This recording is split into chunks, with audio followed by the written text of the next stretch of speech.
우물을 조석으로 우물가에 비추에 입헌 오래지 않은 옛날로 가자라고 되어 있습니다. 자, 이언을 볼게요. 여러분들 중에서 혹시 힙합 잘하는 사람 있습니까? 석현이요. 석현이요? 석현이가 한번 그 이언을 한번 읽어볼까요? 느낌 있게?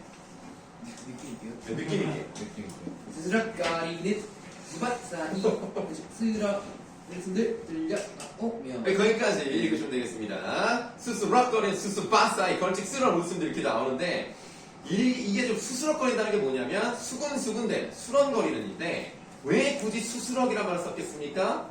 라인 맞추려고. 그렇죠. 수수밭이라는 것과 이 라임을 맞추기 위해서 그러겠죠.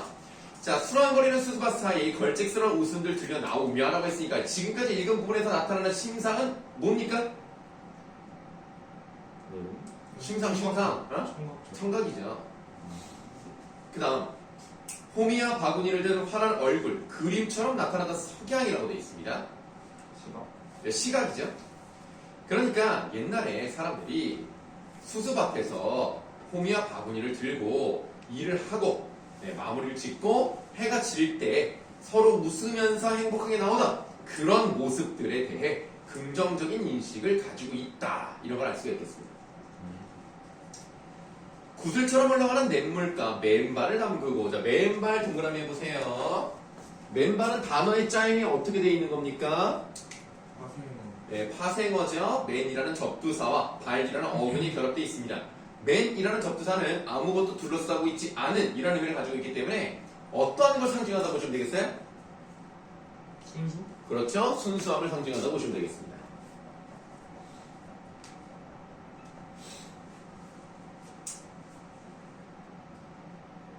맨발을 담그고 늘어앉아 빨래들을 두드리던 동그라미 하세요. 전설 같은 풍속. 동그라미요? 네, 동그라미요. 전설 같은 풍속으로 돌아가는 눈동자를 보아라. 자, 보아라 바로 하세요. 이거는 총유형이 아니네요. 명령형이고요. 눈동자를 보아라 향하 회올리는 무지갯빛 허울의 눈부심에 너 빼앗기지 말고. 네, 회올리다는 것은 이렇게 감아서 위로 올라가게 만든다. 뭐 이런 얘기예요. 뭐 여기서 큰 의미 없다고 보시면 되겠고 무지갯빛 허울의 눈부심이니까 허울의 눈부심은 좋은 거예요? 나쁜 거예요? 이건 나쁜 거죠. 허울의 눈부심은 세모를 하겠습니다. 그러니까 허울이라는 것은 뭐예요? 실속이 없는 거예요. 그럼 뭐만 있는 겁니까? 화려한 거. 아니 그러니까 전만. 겉만 화려한 건데 한마디로 실속이 없는 본질이었어요. 뭐밖에 없는? 껍데기. 껍데기밖에 없는 신동엽 껍데기 유니버스. 자, 허울에 움직이는 성. 자, 허울의 눈부심. 이건 나쁜 거라는 거예요. 그래서 실속 없는 화려한 겉모양만 가지고 있는 거죠. 그러니까 이런 것들을 이제 우리가 극복해야 할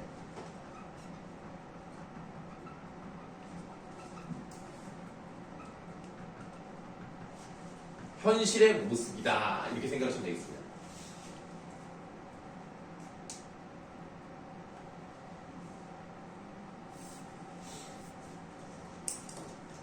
자, 무지갯빛 허울의 눈부심에 너 빼앗기지 말고 거기에 정신 팔거나 영혼을 빼앗기면 안 돼. 우리는 주체성을 가지고 무엇이 올바른 것인지 무엇이 순수한 본성을 되찾는 일인지 이거를 신경을 써야 된다는 거야.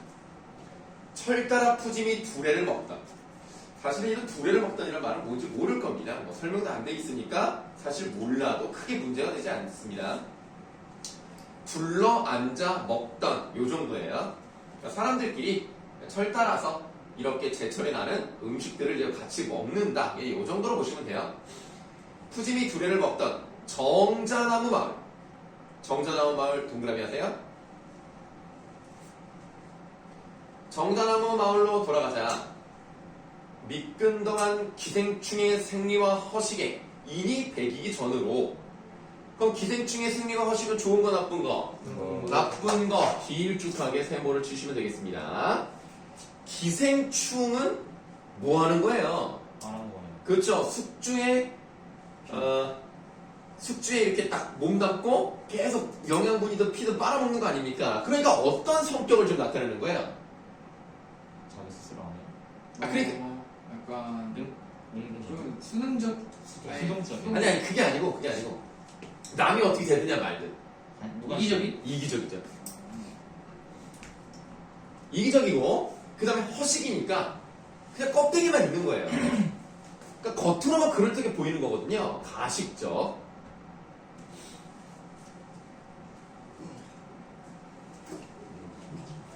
네, 거기에 인이 배기기 전으로 눈빛 아침처럼 빛나던 우리들의 고향 병들지 않은 젊음으로 찾아가졌구나. 자, 우리들의 고향 동그라미 하시면 되겠습니다.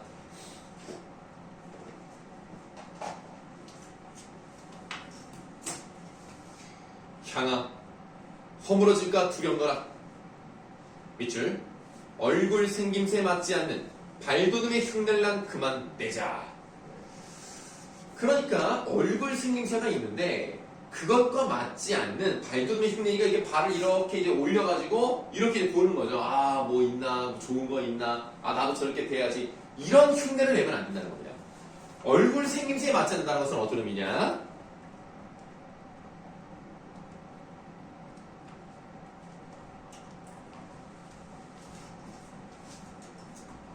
인간의 본성에 맞지 않는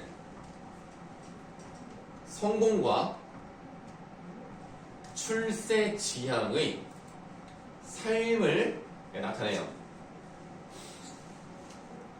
그러면 이렇게 겉보기에만 화려하고 남을 밟고 올라가고 물질 만능주의 이런 것들과 맞지 않는 얼굴 생김새라는 것. 이 얼굴 생김새가 누구를 말하는 거야? 기생충? 껍데기. 아니, 저기. 향의를 얘기하는 거잖아요. 네, 향의를 비롯한 순수함, 본성을 갖고 있는 사람들을 얘기하는 거죠. 그래서 아까 이제 다시 처음으로 돌아가셔서 맨 처음에 향해 우리가 괄호를 안 닫았다 이렇게 말씀드렸잖아요. 요 부분에다 뭐라고 쓰느냐? 순수한 존재라고 쓰시면 되는 거예요.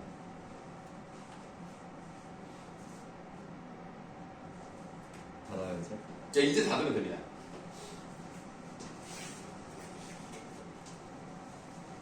들국화처럼 소박한 목숨을 가꾸기 위하여 맨발을 벗고 콩밭이마던 콩알을 털어대던 차라리 그 미개지로 가자. 그럼 미개지는 좋은 거 나쁜 거?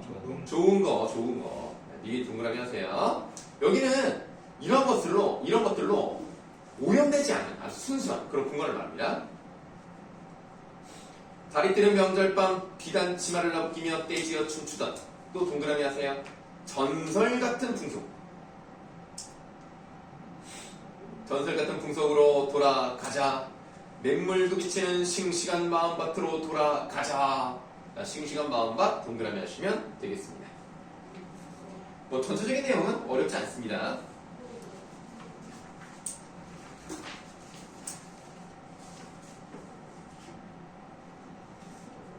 자, 다음은 김관식의 폐가의 부처라는 시가 나와 있습니다.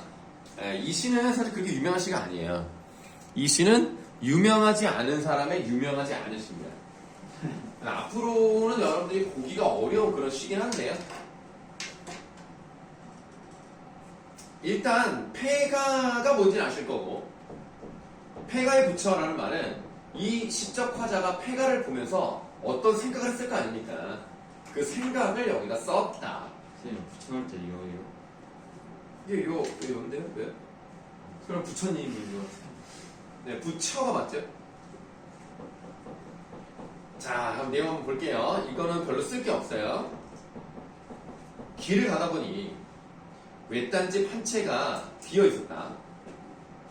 무슨 이 집에 연척이라도 되느냐? 연척의 뜻은 나와 있으니까 그냥 친척 정도로 보시면 되겠습니다. 친척이라도 되는 것처럼 앞뒤를 한 바퀴 휘 둘러보다. 구렁난 지붕에는 구렁이 났다는 거는 이제 구멍이 푹 패인 지붕에는 풀, 버섯이 같이 자라요. 그럼 뭐를 의미합니까? 자연 순수? 아니, 어떻게 자연 친화적이야? 해가. 아니, 그러니까 폐가니까 인간의 손에 좀 올해는 관리를 못한 거죠. 버섯이 자랄 정도면. 그러니까 지붕도 한 구석 이렇게 패여 있고 버섯도 같이 자라고 썩은 새의 뜻은 나와 있습니다. 오래되어 썩은 이영인데요.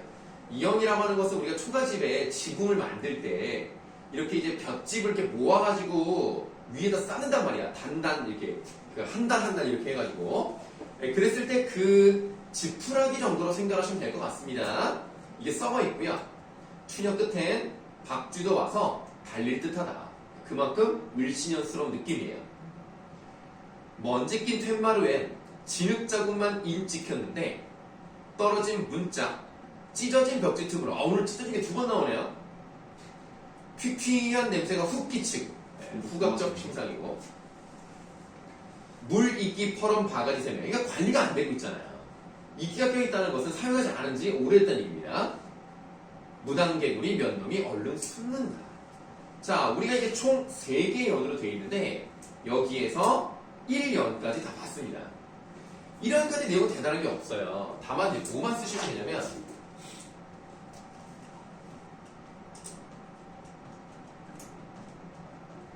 폐가의 모습을 시각적. 시각적으로 묘사하고 있다는 거. 요것만 아시면 됩니다. 이걸 좀 다르게 표현을 하면 묘사만 나와 있지 감정, 정서는 드러나 있지 않다라는 걸 알 수가 있어요. 그 다음에 이 시가 좀 어려울 수 있는 게 뭐냐면 지금 이거는 시적 화자가 길을 가다가 폐가를 보고 묘사를 한 부분까지만 본 거예요. 그럼 이제 그 다음에 이제 이 시적 화자가 무슨 생각을 할 것 같아요? 이 폐가를 보면서 들어가자. 여기 내 집? 내 집은 좋거든 하게 되면 되겠다. 왜 이 집은 주인이 없을까를 생각해봐요. 그래서 이어를 이제 보시겠습니다.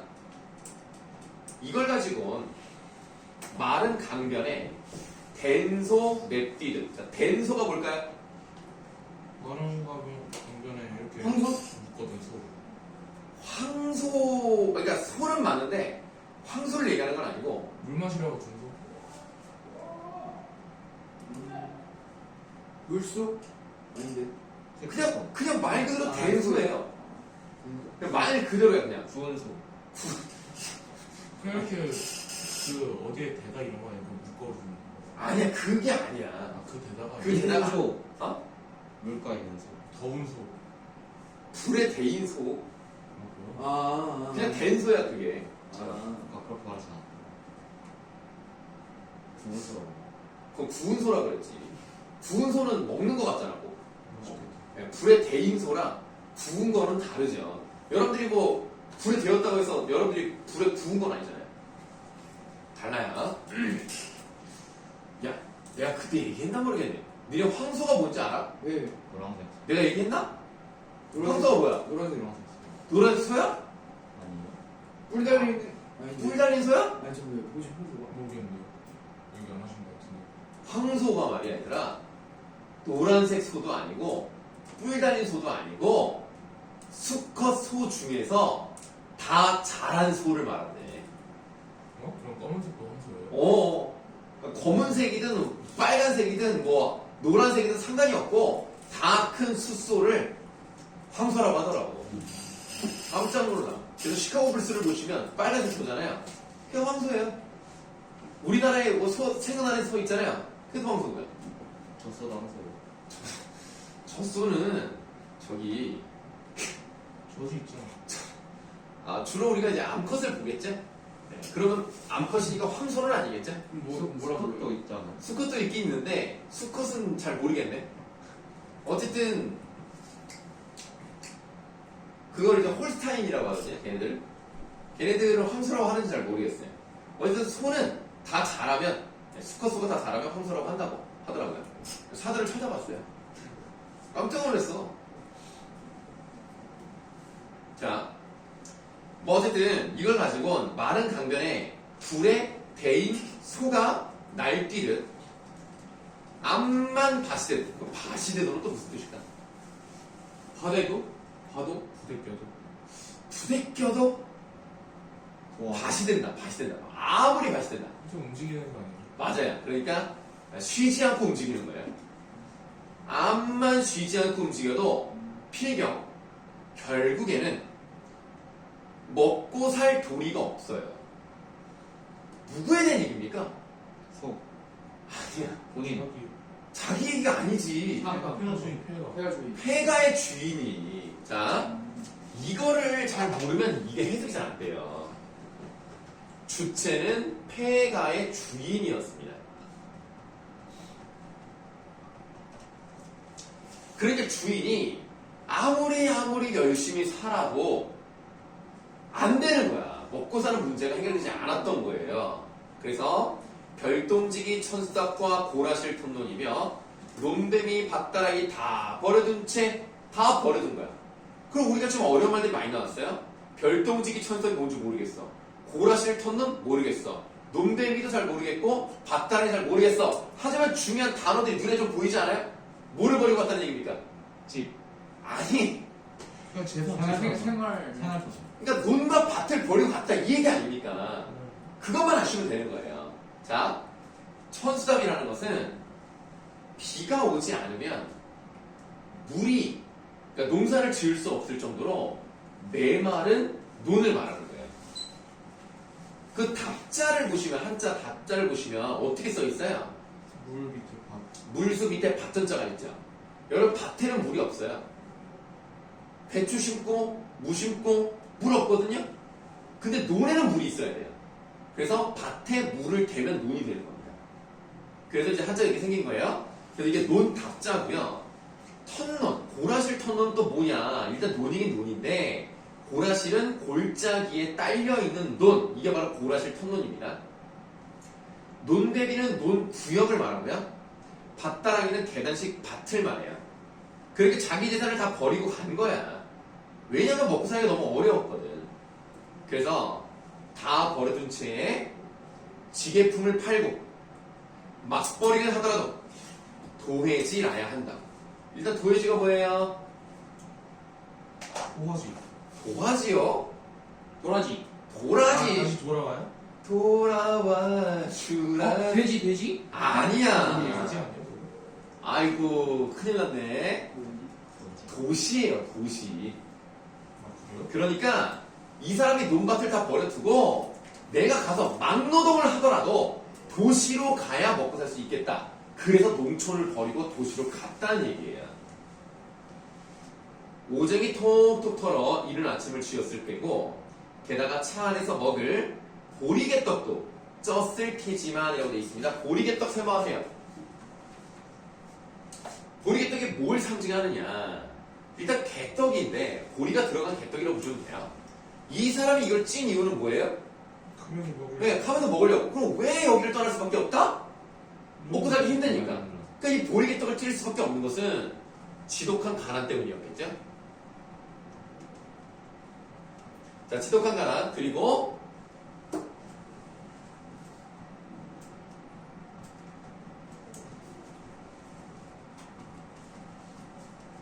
고향을 떠나는 슬픔을 상징하는 것이 바로 보리개떡이다. 이렇게 보시면 돼요.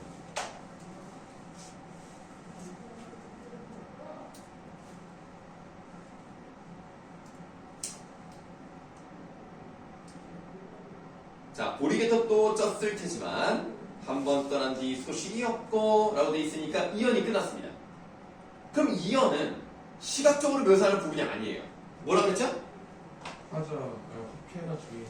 그러니까 폐가 주인이 왜 여기를 떠나야 했는지. 떠나야 했는지에 대한 이유를 추측하는 거죠. 폐가가 된 이유를 추측하는 부분입니다. 그러니까 농촌 형편이 어려워지면서 도시로 일하러 갔을 것이 다예요. 그건 알 수는 없지만 그랬을 것이 다. 3연입니다. 장독대 옆에 씨 떨어져 자라난 맨드라미 봉숭아 꽃도 피었네. 돌각담 한 모퉁이 대추나무에 참새 한 마리 포르르 날아들어. 일단 참새 네모.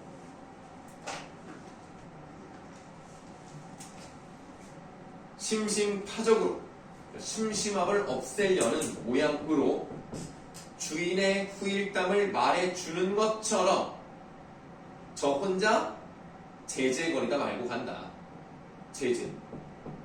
문명 특급 알아요? 네. 자, 자기 혼자 제잘제잘 하다가 참새가 떠났는데 그 참새가 마치 주인이 이러이러했어요 라는 후일담을 말해주는 것처럼 혼자 제잘거리다 갔다는 거예요. 참새 한 마리가 있고 주인의 후일담을 말해주는 것 같으면 여기는 지금 주인이 없다는 얘기죠. 그럼 폐가에 어떤 점을 부과시켜준다? 아예 아무도 없어. 쓸쓸함? 쓸쓸함을 부각시켜주는 소재가 되겠어요. 그럼 이걸 이제 부각시켜주는 소재가 참새인데, 그럼 우리가 이연에서 이것과 비슷한 역할을 하는 소재를 한번 찾아볼까요가 아니라 1연에서 한번 먼저 찾아보자. 1연에서 어떤 부분이 참새와 비슷한 역할을 합니까? 버섯. 풀버섯. 풀버섯도 좋아요. 몇 단지? 또, 외딴집은 아니야? 박쥐. 시궁. 아니야. 무당개구리. 문화개구리 내모하겠습니다. 네.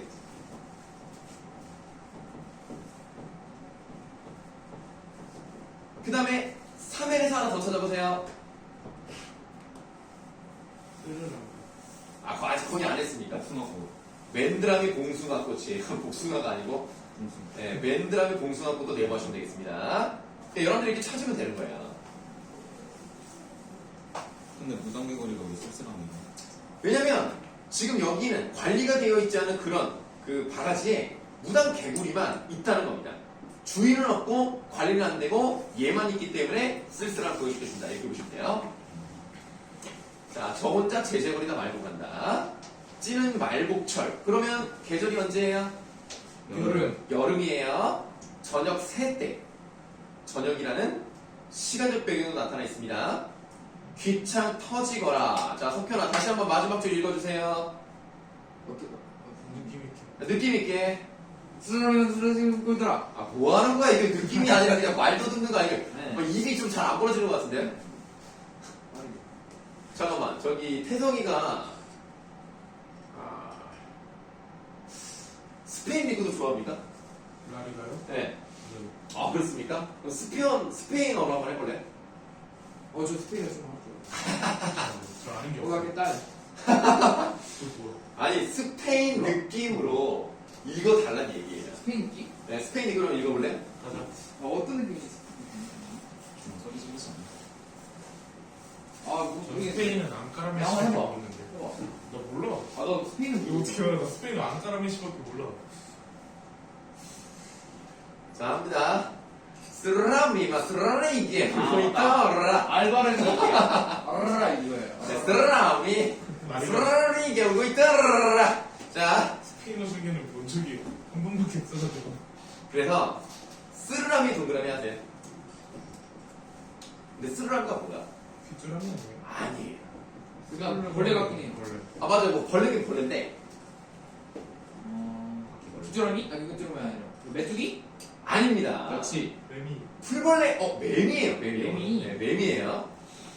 그러면 뭐 매미가 그러니까 매미라고 쓰지 않았어요. 물론 매미가 쓰려면 좀 다르게 생겼다고 하더라고요. 내가 보기 똑같은데 다르긴 하네요. 근데 왜 굳이 매미라고 하지 않았다? 운영. 그렇지. 쓰르람이 쓰라에게 이렇게 해주고 싶었기 때문입니다. 그럼 지금 이 쓰르람이가 쓰라에게 울고 있다고 했으니까 이거 무슨 장치예요? 감정을. 감정이입이라고 보시면 되겠죠.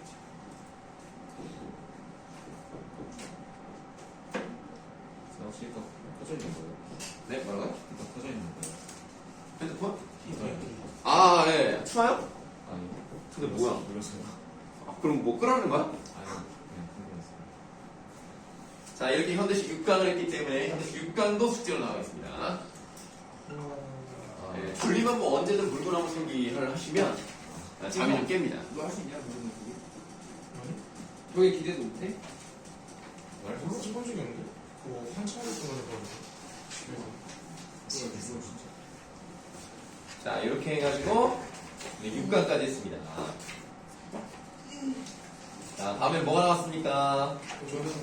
고대성 6강이 나왔습니다. 아, 참 재미는 없는.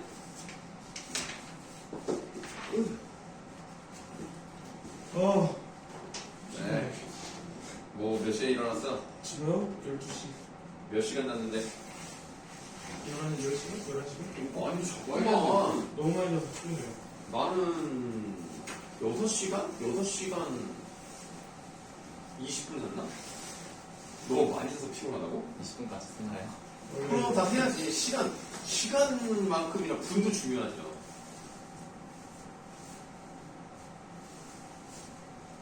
원래 너무 많이 자면 계속 자고 있는 상태로 이렇게 그럼 일찍 일어나. 그게 안 돼요. 그럼 더 자. 아니, 저도 병신. 자고 싶은데 학원 학원이 나와서. 있어서 어쩔 수가 없었어요. 아니, 학원이, 일찍 있는 것도 아닌데. 그래서 빨리 성인 되고 싶어요. 자고 싶은 말 진짜. 야, 성인이라고 자고 싶은 건 아니야? 그거 어쩌지 않았는데? 무시한 보니까 잘 자던데.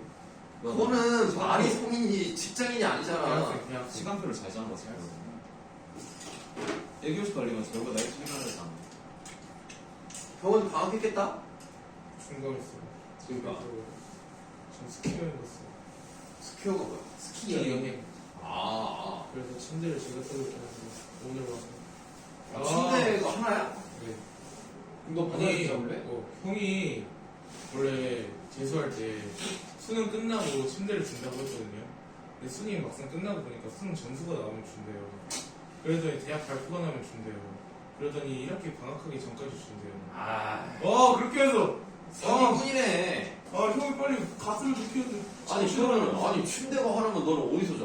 전 바닥에서 제 아. 방. 같은 방에서? 다른 방. 원래 아니, 네가 무슨 침대 하나 사달라고 해. 엄마가 곧 있으면 이사 갈 거라고 안 산다고 하시는데 곧 있으면 이사가. 그 말을 하신 지 2년이 넘어가요. 내년에 야, 이사하면서 이미 침대 사고도 남았겠네, 진짜. 저 지금 저희 집이 살짝 이해가 안 돼요. 저 자취하고 싶어요, 진짜. 집에서 나오고 싶어요. 어차피 1년 지나면 저 살 거야. 뭐 서울, 우리 집은 그런 거 없다. 서울 가고. 우리 집은 그럼 그런 포항을 가, 포항을. 포항 공대? 어. 우리 집은 그런 거 없이 그냥 기숙사. 문과인데 포항 공대가. 진짜 싫다, 우리. 야, 외국 가, 외국. 고민 중이에요. 어? 그걸 근데 우리 중이야 형, 어떻게 우리 형 곧 있으면 외국 갈 수도 있어서 한 2년 동안 갈 수 있어서 그래, 어디로 가는데? 모르겠어요. 그 뭐지? 유학인가 뭐 있댔는데? 어쨌든 그거에서 통과하면 야, 침대도 안 싸주고, 진짜. 빨리 가면 좋겠다. 네가 먹는 거 줄이면 침대 사고도 남지 않을까? 충분히 가죠. 저 그러면 라꾸라꾸 침대라고 있어. 접이식 침대. 네. 그런 거라도 하나 사달라고 그래. 점심 아, 그러실까요? 그럼 이렇게 딱 이렇게 세워놓고 있다가 이렇게 딱. 그럼 좋겠다. 아니 근데 나는 원래 침대에서 안 자니까 상관이 없거든. 허락잖아. 나는 전혀. 그러니까 예. 바닥에서 자는 게 아니고 매트를 깔면 돼요. 요 정도 두께 매트를 깔면 나는 너무 잘 자는데. 이게 침대에서 자다가 바닥에서 자는 게 편해요. 나도 원래 침대에서 잤어. 그래요? 나는 초등학교 때부터 침대에서 잤는데 근데 왜 나는 어디서 자도 불편하지가 않아. 군대에서도 안 불편하셨어요? 응. 그러니까 허리가 아프고 베겨서 잠을 못 잔 게 아니라 나도 훈련소를 간단 말이야. 훈련소 가면 이틀 정도, 2, 3일 정도는 잠이 안 와. 긴장돼가지고 생소하고 불편하잖아. 그것 때문에 그런 거지. 3일 지나면서부터 잠 엄청 잘 자. 너무 피곤하니까 잠이 안 올 수가 없어. 누우면 잠이야. 누우면. 어쨌든 빨리 대학생이 되고 싶어. 우리 아내는 침대에서 자고 난 바닥에서 자. 네? 우리 아내는 침대에서만 자야 돼. 보통 같이 자지 않아요? 아니 뭐 좁잖아. 좁은 건 좁진 않아요. 뭐 퀸 사이즈니까 뭐 그리 좁진 않은데. 계속 같이 있으면 매일매일 매일매일이 그냥 미타찰이야. 자, 그래서 그거를 방지하기 위해서. 혹시 다른 방인가요? 다른 방에서 자죠. 네. 아, 아니, 나는 거실에서 자고 우리 아내는 이제 안방에서 자고. 차라리 소파에서 자는 게 낫지 않나요? 소파는 불편하던데. 소파는 좀 가죽이라서 땀 차. 아주 불편하고 매트를 깔고 자면 잘 잡니다. 그래서 따로 자요. 따로 자는 게 서로 편해. 중요한 날만 자. 자, 그럼 우리 고전 3문 6번 보도록 하겠습니다. 이 글은 유명하지 않은 사람의 유명하지 않은 글. 사실은 그렇게 큰 의미는 없는 글. 그러나 쉽기 때문에 뭐 인물 간의 관계가 복잡하지도 않고 내용도 그냥 쑥쑥 들어가기 때문에 고전 3문 입문 느낌으로 한번 해보도록 하겠습니다. 자, 맨 처음에 청파리가 나왔습니다. 청파리가 블루플라이가 아니에요. 청파라는 이름을 갖는 동네 이름입니다. 청파리 네모하시고 공간적 배경으로 쓰시면 되겠어요. 자, 청파리는 지금의 서울 남부에 있는 동리다. 이곳에 설생이라는 선비가 살았는데 밑줄하세요. 의기가 있고 문학을 좋아했다. 설생은 기이한 재주를 가진 이로서까지만 밑줄하시고 기본적으로 설생이라는 사람이 어떤 사람인가 라는 것을 한번 봤습니다. 자, 과거 공부에 힘썼지만 운승한 아빠 번번이 시험에 떨어지고 말았다. 광해군 말에 개추곡사가 일어나자 세상사의 염증을 느끼고는 숙소에 떠나 은거하고자 했다. 마침 친구 하나가 설생의 집을 방문했는데 이 친구는 평소에 설생과 마음이 잘 통하던 이었다. 두 사람은 마주 앉아 손바닥을 치며 감개한 마음으로 라고 되어 있는데 감개가 무슨 뜻인지 알아요? 감기부랑 그건 감개고 그건 감개야. 미안한 마음. 미안한 거 아니고요? 좀 강직하고 뭐 그쪽입니다. 강인한. 그러니까 의로운 기운이라고 할게요. 의기가 북받쳐가지고 원통하고 슬프다.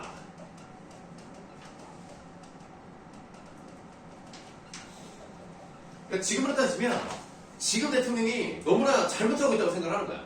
그래서 나가서 시비도 하고 대통령한테 따지기도 하고 이런 사람들이 있잖아요.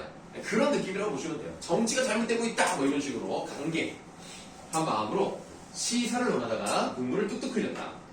설생이 이렇게 말했다. 삼강오륜이 무너졌으니 선비가 이 세상에서 어찌 처신해야 하겠는가? 나는 이제 은과하려 하는데 자네 생각은 어떤가? 친구가 대답했다. 그게 바로 내 생각일세. 그럼 설생과 친구는 같은 생각을 하고 있는 거예요. 지금 자네 말도 있고 하니 함께 은과하고 싶지만 밑줄 부모님이 계셔서 라고 돼 있어요. 그러니까 나도 너와 같이 세상을 떠나서 은과하고 싶지만 부모님이 계시기 때문에 내가 함부로 은과할 수가 없겠다. 그래서 은거를 거절하는 이유가 되겠죠.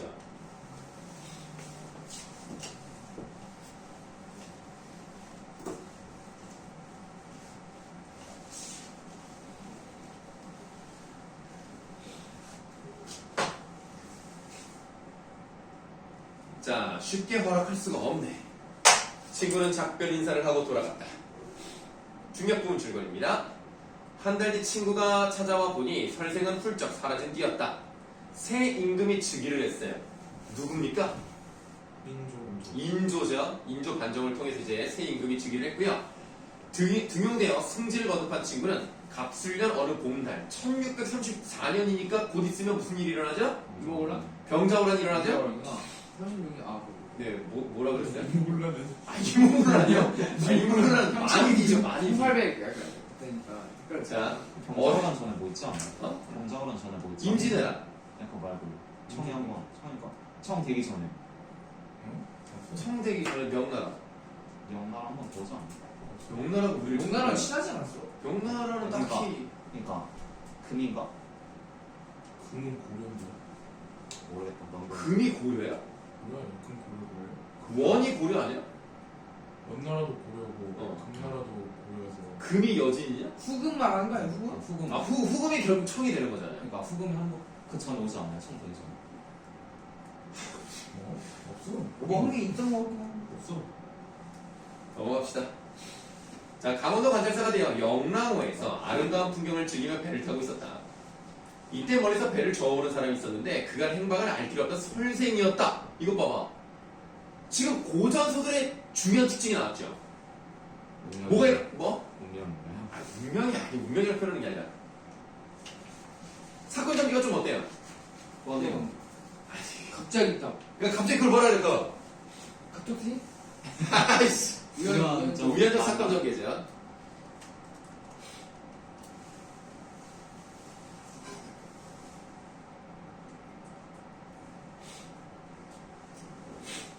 자, 관찰사는 설생을 자기 배에 오르게 하고 몹시 기뻐하며 근황을 물었다. 나는 지금 양양구 관하에서 동남쪽으로 60리쯤 떨어진 곳에 있는 회룡굴이라는 데 산다네. 회룡굴 내모하세요. 뭐 동굴이라기보다는 이제 새로운 세상이 펼쳐지는 곳입니다. 그래서 환상적인 이상향을 말해요. 네, 나중에 이제 자세한 설명이 나옵니다.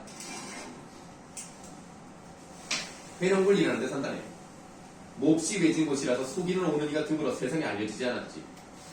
마침 오늘이 길이고 시절도 좋기에 흥이 나서 문득 여기까지 오게 되었는데 두 사람이 마주보고 옛날 친하게 지내던 때의 일이며 헤어진 뒤에 일로 이야기꽃을 피웠는데 흥미진진하여 그칠 줄 몰랐다.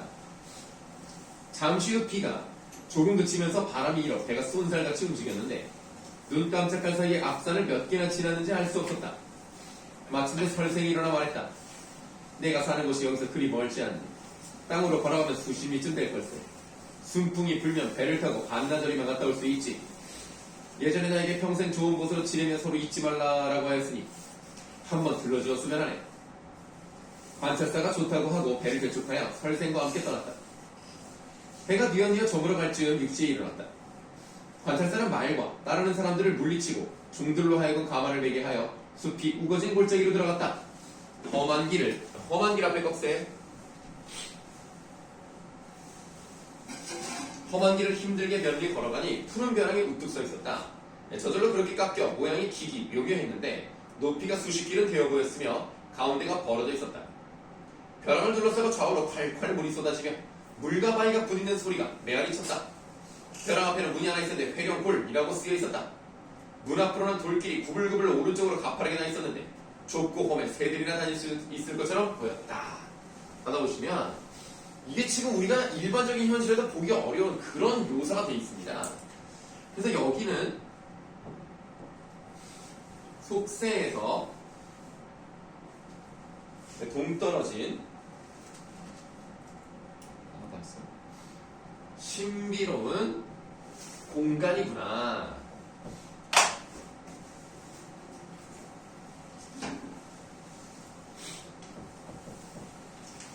다음 쪽 가시겠습니다. 자, 두 사람은 벼랑에 벌어진 곳을 지나 칡덩굴을 붙잡거나 등나무에 매달려 앞으로 나아갔으며 어깨를 구부려 회룡굴 안으로 들어갔다. 여기가 바로 설생의 집이었다. 굴 안의 땅은, 자, 굴 앞에 이제 꺽쇠를 열어보시는데 이게 그냥 일반 굴이 아니에요. 굴 안의 땅은 터가 넓어 집 100여 채가 들어설 만한데 집들이 질비하게 늘어서 있고 토지가 비옥했다. 물에서는 물고기를 잡고 산에서는 산나물을 채취할 수 있었으며 뽕나무, 대나무, 밤나무 등의 나무도 많았다. 하다 보시면 뭐 먹을 게 많아.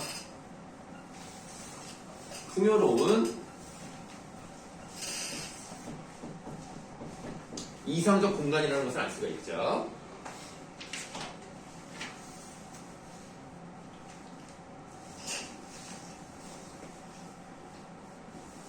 자, 그 다음 밑줄 하시겠습니다.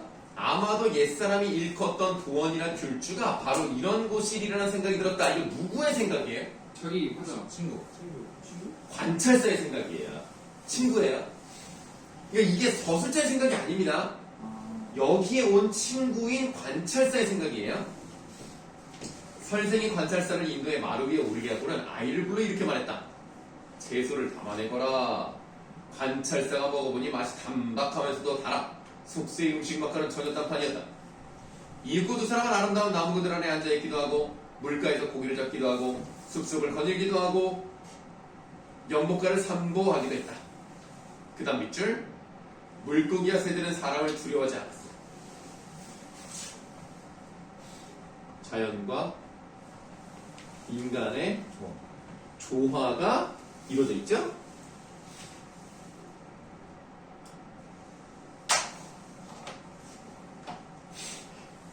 구름과 안개가 마음을 즐겁게 했다.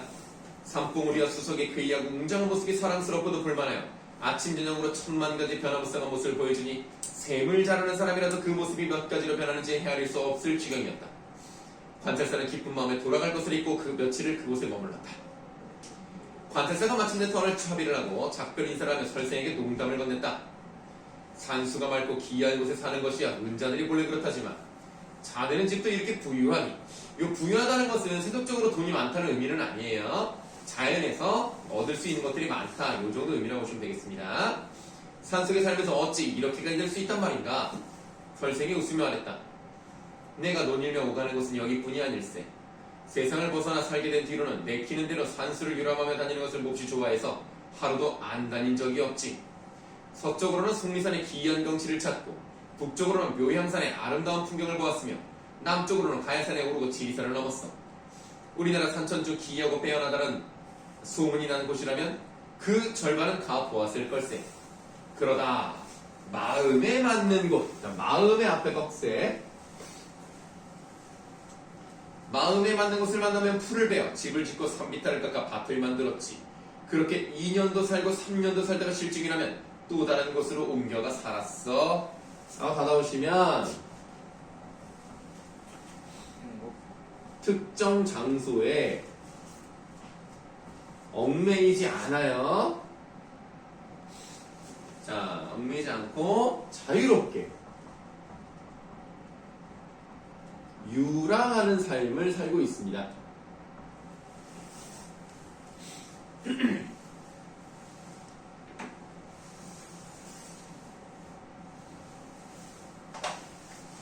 지금 요즘 현대 같은 요즘 시대에 이렇게 사는 사람이 있다면 그런 사람은 누구일까요? 진짜 자연인. 멀리서 찾지 마십시오. 그런 사람이 있습니다. 2년, 3년 만에 여기저기 돌아다니는 사람 누가 있을까요? 선생님?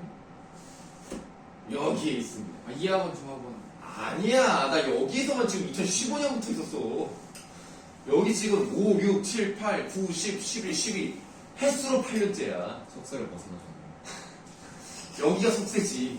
왜냐면 속세를 벗어났으면 다른 데로 갔어야지. 2년, 3년 선생님이 결혼을 하고 나서 1년 동안 살았던 데서 이사를 갑니다. 그리고 7개월을 살다가 다른 데로 갑니다. 그리고 2년을 좀 넘게 살다가 다른 데로 갑니다. 3년을 살다가 다른 데로, 2년 살다가 또 2년 살다가 그리고 3년째 살고 있습니다. 바로 설생과 같은 삶을 살고 있는 사람이에요. 안 좋은 거 아니에요? 뭐가 안 좋아? 특정 장소에 얽매이지 않고 자유롭게 유랑하는 삶이잖아. 얼마나 좋아? 아들은 이제 그 아들 막 막 친구들 사귀면은 막 아들을 운동. 자, 들어보세요. 일단 1년 동안 살았을 때는 아기가 없었어요. 네. 그리고 이사를 가서 아기를 낳았어요. 네. 근데 그 집이 너무 후져가지고 막 눈물이 나와. 아기 목욕시키기가 좀 그렇잖아. 그래서 빨리 다른 데 알아봐서 새로 지은 데로 갔어요. 근데 거기가 이제 그 임대주택이라고 해서 그 원래 더 살 수 있는데 임대료가 계속 올라가니까 이거 다른 데로 가자. 임대료 안 내는 데로 가자. 해서 갔어요.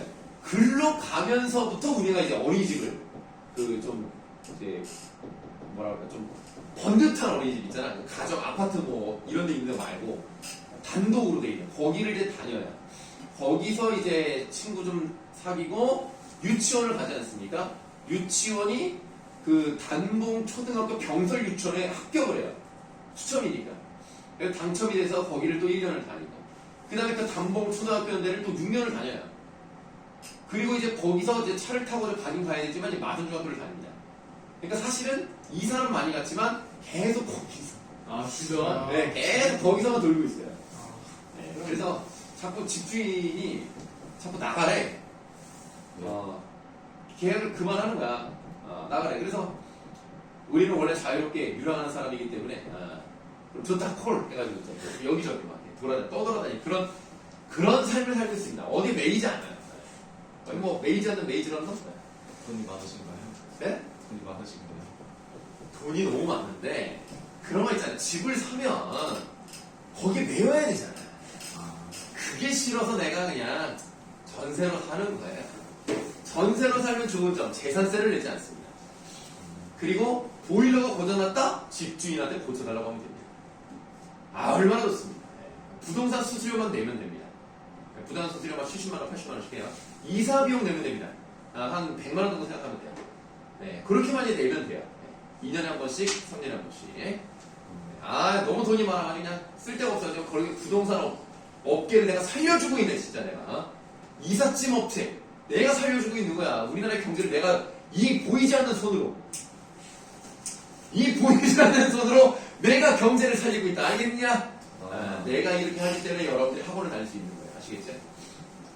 쉬는 시간인가요? 아니요. 다음. 자, 이런 까닭에 내가 있었던 거처 중에 산이 기이하고 물이 아름다우며 밭이 넓고 집이 좋기가 여기보다 10배나 더 곳도 여러 군데 있다네. 다만 세상 사람들이 모를 뿐이지. 관찰사가 그 말을 듣고 기이하게 여기며 오래도록 단식했다. 관찰사는 이념을 이별을 기념하여 시 한 편을 지어 설생에게 주었다. 그리고 이렇게 말했다. 훗날 서울로 나를 찾아와 주게. 그렇게 약속하고 떠났다. 3년 뒤 설생이 서울에 가 관찰사를 찾았다. 관찰사는 마침 2조 판서로 있었는데 설생에게 벼슬을 주고자 했습니다. 자, 설생 입장에서 벼슬은 좋은 거 나쁜 거? 나쁜 거. 세모하세요, 벼슬. 하지만 설생은 그것을 수치스럽게 여겨 세상으로부터 달아나 다시는 나타나지 않았다. 그 뒤 관찰사가 예전에 갔다 회령굴이라는 곳에 다시 가봤지만 그곳은 이미 폐허가 되어 있었고 설생이 어디로 갔는지도 알 길이 없었다. 어떤 식으로 끝나요? 열린 걸. 그러니까 좋아요. 여운을 남기는 결말입니다. 약간 전설같이 끝나요.